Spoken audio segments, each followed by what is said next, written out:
Hello everyone, Sochius here, and today we are going to have a little chat with the developer of Obey, Dan Des. Hello Dan, thank you for joining me. Hello. Thank you for Right, having me. it's awesome to have you here. Now, straight off the bat, I'm going to jump right into this. For those Okay. watching, most likely haven't heard of Obey, so why don't you just tell me a little bit about Obey, and how do you, as the developer of the game, kind of explain it to other people?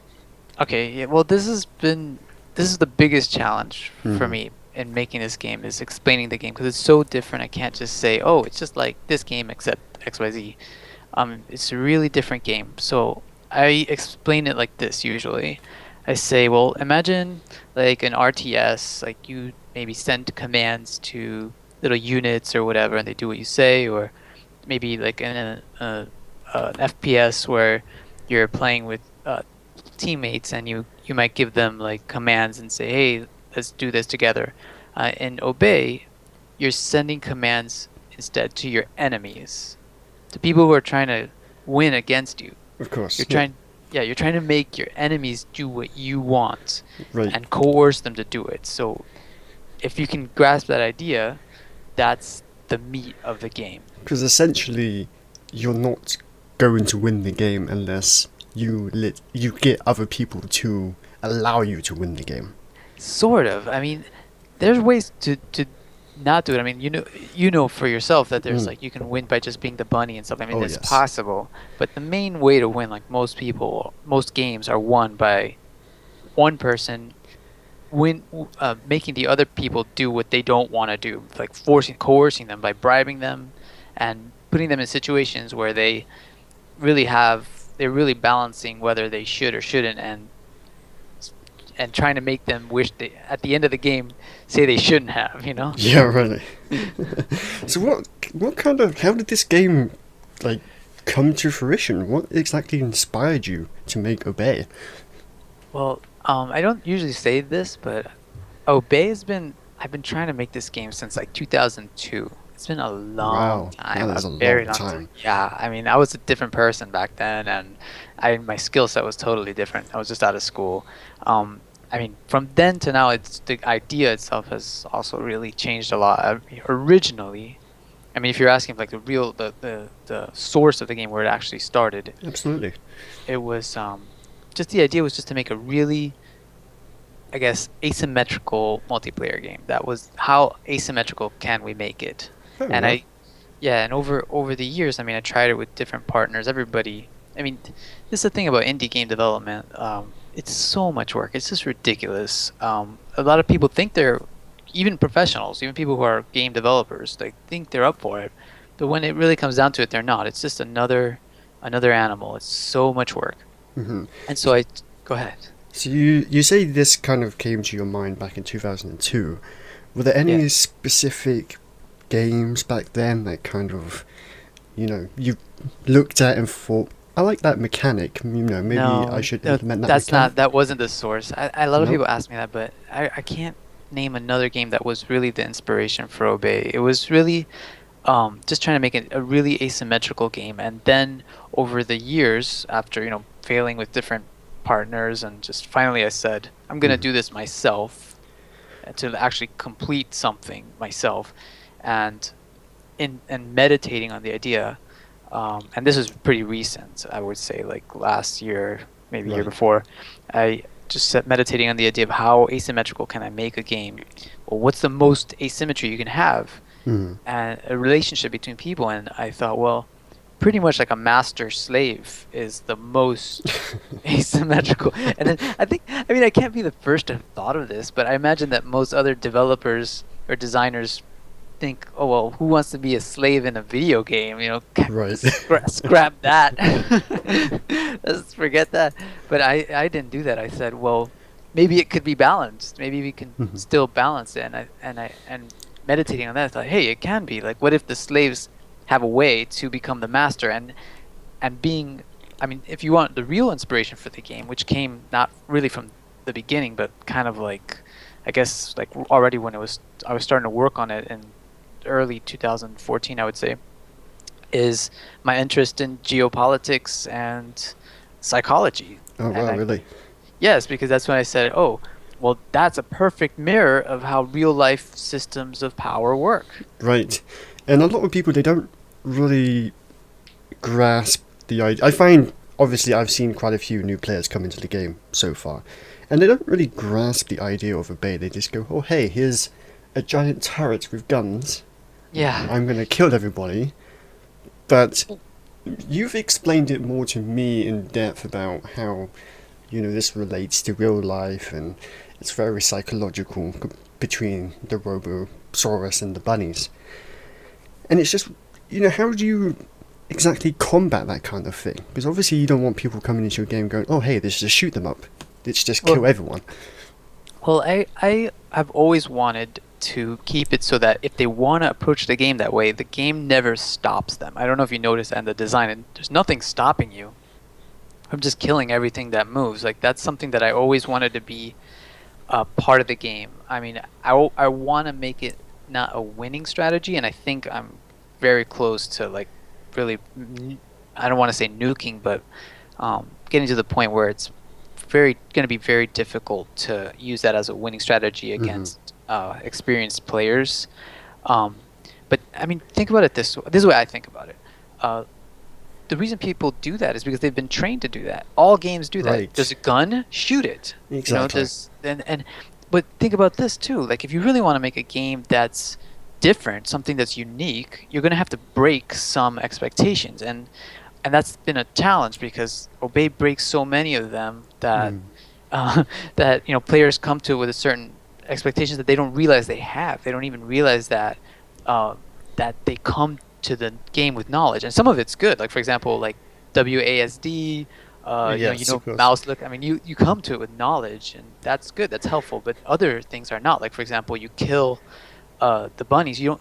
People expect to get score for that. Like, you don't get score for that in this game. Or you kill somebody, you expect to get a notification. Yes. Obey defies that. Those are not, and that's on purpose. The game can't have that, or it'll break the mechanic of the game. Another example, I had some guys come in, designers. These guys were developers. Oh, nice. And they were playing, and they're like, "See, I was winning because I was killing the most bunnies." I was like, "No, you weren't getting score." They weren't. But see, they brought that assumption. I didn't say that, obviously. So they brought it in as an assumption that they were getting score for killing the bunnies. But this I mean, this is just my challenge because I'm making a different game, and I think that just there's no way around that. I think it's just other than patience, and you really want to win. Here's how. Right. Going back really quickly to you saying how it's kind of second nature for people to instantly start using WADS to move around and the mouse to look around. It was absolutely hilarious to me seeing how many people come into the game and go, there's no jump feature. Well, in this Just case, instantly like, why isn't my bunny jumping? right. Well, that's another example. I mean, I mean, there's no excuse. I should have put it in already. It's just not essential to the game. So I've just been, it keeps getting put off, and I've actually tried to implement it like 4 or 5 times into the game, and it's just never as simple. For I don't want to go too deep into technical issues, but it's just for technical reasons. It hasn't been easy to put the jump in. I don't really feel like it's overly necessary for this game either. Yeah, since it's not necessary, I just, I prioritize. I'm like, well, what would you rather have me work on? Like voice chat? Like, that's necessary because Exactly, the game's a psychological game. It's a game about your relationship with the other players. So I, put that in, many other things. But I'm gonna add it. It's gonna be in there. So in this case, I agree with those players. There are way too many promises here. No, that's one that I'm definitely gonna add. It needs to. I mean, right now I keep telling people it's the only game in the world that has bunnies that don't jump. Well, I can't think of another game that has bunnies, even to begin with. Not that I can think of. It's gotta be. Unless you consider those annoying raving rabbits as bunnies. There's gotta be other game. I'm on the spot now, so I can't. I'm gonna have to Google that now. So, is there any major challenges you've experienced whilst making a bay? Obviously, you're doing this on your own. You don't have the backup of a massive development team. And what kind of things have you kind of hit into a wall that has taken a little while to chip away at? Well, I mean, there's been a couple times. I mean, the thing about indie game development is that comes with the territory. Like, sometimes you get punched in the gut. I mean, that's what separates people who finish something from those who don't. Like, Hmm. imagine how many people start indie projects, and between those that finish them and actually publish them, there's a huge gap there. It is. And it's because it comes with the territory. Sometimes you just get punched in the face. So for me, um, a big one was the Kickstarter. That one, because that's a marketing thing, and I'll admit right That now was a that's big thing. yeah. I must admit, I'm very surprised you didn't let that get to you too much, because Well, I that mean, failing that must have been a real kick. yeah, I mean, I put a lot into it. I put everything I had into the Kickstarter, and after it failed, I was pretty much gonna be like, I was almost gave up, and it was basically the players who did support it. It's like, no, no, Mm. no, this is really awesome. It's gonna be big, and they were so excited about it that kind of convinced me that like maybe I do have something nice, something in my Of my course. hands that's unique. Lucky And for you that most indie developers don't have is you had a pretty decent support group and you had a good group of players who really supported you. yeah, I mean, it's a small group, but they were like Yeah. really passionate, and that's what made me think if only I could get the word out. And that's the thing too, when people play the game, they love it. Like Hmm. 90% of the time, like when someone plays it, they're like, "Oh my God, this is awesome! I can't wait to, you know, betray my friends." There was something so addictive about just managing to outsmart everybody else and win the game. Yeah, well, there's something to that because I mean, in Obey, you're not outsmarting AI. I mean, sometimes you feel some reward for outsmarting AI, but this is not that. Like in Obey, it's very difficult, and when you outsmart somebody, it's a human being. So it's just Right. like, they feel like, oh my God, I can't believe you did that. And that's a huge part of the game, and it's That unique. is. But also I feel like the way Obey is designed, it obviously has to be other players. It can't be AI. That's just not going to work. But how do you feel that compares to other games? I mean, obviously, it's going to be harder to market because you're going to need the You need people there in the players, yeah. first place playing Yeah, it in order like for the matches to go and so Yeah, on. well, a couple of things on that. I mean, firstly, when I was thinking about putting AI in, and right now it's cut. I mean, if it does really well, I might put it back in. But the idea with AI in Obey, I did plan it, at least during the Kickstarter. It was one of the features that was planned. It was to be very simple AI. The idea is just enough so you can hide among the AI. Just like right now, good players like to hide Oh, I among see. the bad players. As long as it's good enough that you can imitate it, and maybe they can obey some commands from the robot, that's good enough. Just like in this case, Spy Party is a good example. I Oh, don't know if yes. you played Spy Party, I've seen but that, yes. the AI isn't anything grand. It's just enough that you can hide among them. That's the key. That is actually a very good idea. I didn't think about Yeah, the whole just hiding amongst the crowd. yeah, and it's something that I've for now I put aside, but it could come back in the future. And as far as having players to get started, I mean, this has been a challenge too. I mean, I'll tell you a couple of stories. I mean, I've tried to get tons of press. I've emailed everybody, and they almost never play. And, I mean, now it's different because now we have like a little community. But let's say during the Kickstarter, like very few people tried it because I had to say, okay, if you want a game, we have them here are scheduled. It's not simple. And I'm not the only one too. This is like a common problem among indie developers that are making competitive multiplayer games. It's just getting the press to play. It's really tough. And I'll give you two examples of how I've been really. I can't lie. I'll say I was disappointed, but I understand. Is first time I submitted to the Boston Fig Festival, they had like a competition, like, oh, you want to be showcased, and I submitted Obey, and at the time, it was hard to run a server, and so I told them instructions, but I said just call me and I'll set up a server, whatever. But this was just like in an email, because usually when you submit to a competition, it's all just a form, you put it in, and then Yeah. hope for the best. But they said they'd give feedback and stuff, and I'm like, oh, the whole thing was over, and I never got the feedback, so I was asking for feedback, and they never replied, and I realized what happened. They never played it. No one ever played it for the competition. Oh, that's sad. Yeah, so I mean, It's not for me, but I understand because you need to set things up. I would just wish they would have called me. And they're good people, you know. I don't want to, and also I don't want to I don't want to say anything bad about them because I went there, and there was a lot of people who saw the game, et cetera, et cetera. But it is something that happened. And then check this out. Then I submitted the game to the IGF, and okay, somebody came back to me, a guy named Tim. He was supposed to play the game, and we went back and forth. Okay, when do you want to play? You want to play? One thing that's another. Next thing I know is the finalists for the IGF are up, and I'm like, wait, nobody ever played Wow. Obey, and that costs money. That costs $95 to submit a game Oh to, and wow, yeah, really?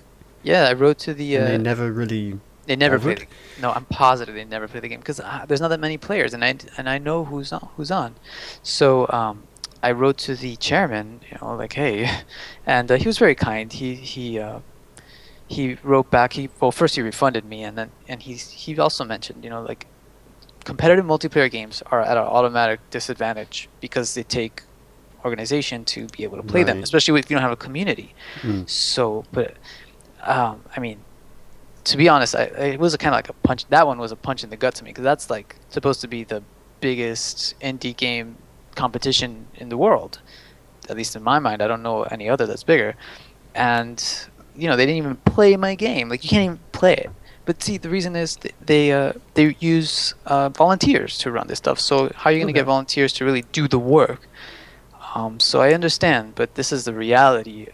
This is a reality, and as a developer, you just have to face reality and move forward. So it's been very, very tough. And of course, these are competitions. You're paying them to play your game, and they don't do it. So Right. imagine, You would think they would do, yeah, at least take the effort. yeah. So imagine with regular journalists, most of them don't even bother. I think that's a sad thing. I mean, indie games have really come into their own in the past couple of years, Yeah. but unfortunately, the big giants, say IGN and all the other guys, they just kind of put indie games to one side because they get the attention from the big developers. Right. Well, not just that, but they use guys like you. You give something attention, then they'll hear it from you, and then use that. You Right. understand? Yeah, and like I like to focus on indie developers because I feel like AAA titles, they have their publishers, they have their PR teams, and they don't need the extra spotlight. Whereas indie Yeah. developers really need it because it's a tough. That's the, Yeah, it's really tough. I mean, really you're tough talking about situation. a signal to noise problem, and this is never going to be solved. It's never going to go away. That's what this is. Right. Yeah. But speaking about AAA titles and indie titles, how does obviously I know before you've worked on bigger projects with Yeah. teams of people. How does this kind of compare to those previous projects? Now you're working on your own. You feel like you have a lot more creative freedom, or is it obviously it's a lot more tougher because you're having to do everything yourself? Like, is Yeah, there? I don't think there's really a comparison, to be honest with you. It's totally different because I mean, technically, mechanically it's the same. I mean, you're still making models and programming whatever. But one of the biggest challenges that really, here's another one that just punched me in the face, is how much marketing you have to do. Like if you care to people even know about your game, like you have to spend a lot of time talking Right. to people, going to shows, writing, um, writing to people. Just it takes a lot of time. Like you're not even making the game. Um, you're Do you feel doing. most of the time you're just kind of pushing it out there to get attention? I wouldn't say most of the time. I would say maybe like 40 to 50% of the time. It's a Alright. lot, but that's huge. I mean, you're an indie developer. You It have to is. make the game at some point, and and even that's like a ridiculous amount of work. And for a human, for one person, I mean, for me, this game is it's almost like it's like a Mount Everest for me. It's like my Mount Everest. Like, am I even capable of this? Because it's just such a stupid, ridiculous amount of work. Like, just insane. It Um, is a pretty big project to be taken on, I must admit. Yeah, to be honest with you, I think it might be the most ambitious project ever undertaken by a single developer to complete that has been completed. Wow. I think, because I can't think of another game. I mean, I know there's other competitive multiplayer games by single developers, but there's like a handful. The volleyball, I don't know if you beat robot volleyball. I have Something. seen that one, yes. That's one of them. There's a couple others by like what's King Arthur's Gold, but see that's not a 3D game, so that's very different. I see. There's there's a couple examples like where people have done something like it. There another one is the gratuitous space battles. I believe that's a single was made by a single person. Oh, wow. But again, that's not like really a full 3D game, and there's no voice chat. Like it's not like this doesn't have all the features that Obey has. Well, you kind Um, of saying that kind of drove my attention to the fact that there's actually different tiers of indie development and then AAA development. Because you've got, the single guys who are doing it by themselves, like you. But then, under the same title of indie developers, you also have teams. But yeah. they're called indie developers because they don't have a publisher to kind of back them up and push their game out there. They kind of have to do it all by themselves. So Yeah. that's really tough. I mean, have you never been tempted to take on extra help? Sure. Or I mean, has like that I said, I've simply not tried. been... Here's how it is. It's not a mistake. Like what happened was I've tried so many times with teams that they the thing is it takes so much time and effort that people get busy. You got married, you got a job, you moved, you got a girlfriend, and they disappear from a project. And depending on the complexity of the project and their role in the project, like for example, let's say they're the programmer, the project's done, it's over, it's dead. Right. They leave. Or like let's say you're the artist and you had all the pipeline done and everything like set up. If you leave, the programmer, he's out of luck. That's true. Yeah. The project is dead, and so Everyone's kind of relied on, take Yeah, one piece out, the whole project comes to a Yeah. standstill. I mean, depending how it's organized, but I mean, in a small team, 2 or 3 people, it's very likely that if somebody leaves, it's over. Especially if anybody, either the main artist or main programmer, it's very, doesn't look good for the project, and that happened multiple times to me. So I decided I'm doing it alone now. So after all these years, it finally... Like, when exactly did you start working on Obey by yourself? The way it is right now. Well, even that I failed once. I should say that I failed once by myself too. I started working on it in a different engine. Really? Yeah, and I got a job, and I stopped working on it. I mean, I would work on it on the weekends and stuff like that, and I got pretty far. But when I got the opportunity, I mean, I don't know if you know, but I'm the main developer behind Gun App for the iPhone. Yes. Yeah, so Gun App did really well. It had like over 6 million downloads, and it's still Yeah, I saw it. I yeah, it's downloaded still- it myself. I got it here right in front of me, and it's really addictive game, I must admit, for such a simplistic idea. simple toy, yeah, but people love it. It's a fun little toy. And I still do some work on it. And that is really what allowed me the freedom to try something new, and that's really what financed my time on making Obey. I would say I guess it was like very late 2013 when I said, okay, I'm really gonna do this, and I started. I looked at my old code where I was in the other engine, which is the Ogre 3D engine. It's a great engine, but it doesn't have the tools that a single developer needs. You really Right. need alone. You need to have major tools, and I decided that I would take forever if I was gonna keep doing it alone. So I decided to switch, to throw out everything I had pretty much, which usually is a huge mistake. That's like a beginner mistake I would usually recommend against doing, but in my case, I decided that just shortening the iteration cycle could really make or break what I'm gonna try to do. And so I bit the bullet, started again using Unity. Whether that was a good decision or not, it's impossible to say. I think it was a good decision. Seems to be so far. Yeah, and I just like hit it hard. Keep every day working on it, do something every day, and here I am. That was fantastic. So yeah. essentially, what we see of Obey in front of us right now is a complete blank slate compared to when you failed to develop it I would say before. I'd say that's accurate. Yeah. That's pretty impressive. So, how far do you feel... I'm going to ask you a difficult question here. How complete do you feel Obey is? If you kind of had to give it like a percentage of completion, what would you say? I would say it's probably around like 70% complete right now. Is there Um, anything like anything big that you're planning to add in the future? Like where yeah. exactly is Obey heading? Well, the big one, the one big feature left, because the other big feature was voice chat. That was That made a yeah, big difference. yeah. The next one that I really would like to do, if I can, is some destruction, like to the robot be able to affect the world somehow. Because like right now you're shooting missiles and fire, and it doesn't do anything to the environment. It should, leave marks. It should, um, ideally, have a way for either the bunnies or the robot to destroy cover, to destroy the trees. That would be very cool. Yeah, but if I do that, then I have to have a way to put it back so that the bunnies. I mean, let me explain to anyone listening. Like, a big part of the design of the game is to be able to have players screw themselves, have ways for them to like make things harder for themselves, because that's how the robot works. The robot makes the other players do things that they would rather not do, and helps him and hurts themselves. So destroying their own cover is another way to do that.